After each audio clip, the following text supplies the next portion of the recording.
Hello friends, welcome to my YouTube channel. Before we start, please like this video and don't forget to subscribe to my YouTube channel and click the bell icon. Thanks. King Charles III and the Queen Consort will visit York for the unveiling of the sculpture on Wednesday.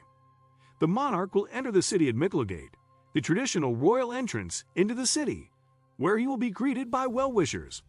After visiting York, the king will then travel to Doncaster, where he will formally confer its city status. The king and queen consort will pass through Micklegate Bar, where monarchs traditionally stop to ask the Lord Mayor's permission to enter the city. The York Minster bells will herald the arrival of the royal couple, and they will be welcomed by the Archbishop of York, Stephen Cottrell, the acting Dean of York, Canon Michael Smith, and children from the cathedral's Minster Mice weekly service. After a short prayer service, the king will meet stonemason Richard Bossons, who created the statue of the late Queen, and his assistant Rita Daw. Civic dignitaries will greet the royal couple at York's Micklegate Bar before they attend a service prior to the unveiling of the statue. Lord Mayor of York David Kerr said that the day of the unveiling would be a tribute to the Queen's service and legacy.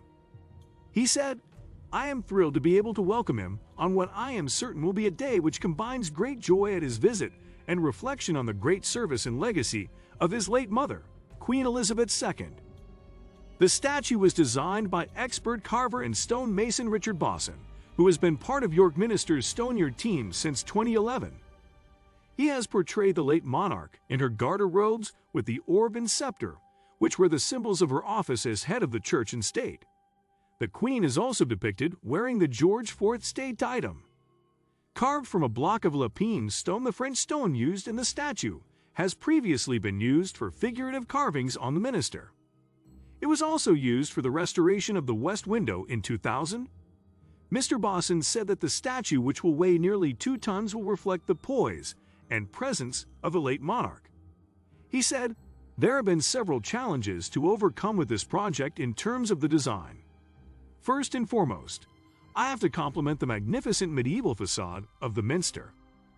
The statue needs to be part of the fabric, not a distraction from it. Yet it also has to have the poise and presence befitting of the Queen's unique role as head of church and state. The figure is posed to form a protective gesture around the orb and scepter, while Her Majesty's gaze is aligned across the proposed Queen Elizabeth Square, the principal approach to York Minster. She will stand proud and resolute in her niche, welcoming worshippers and visitors alike.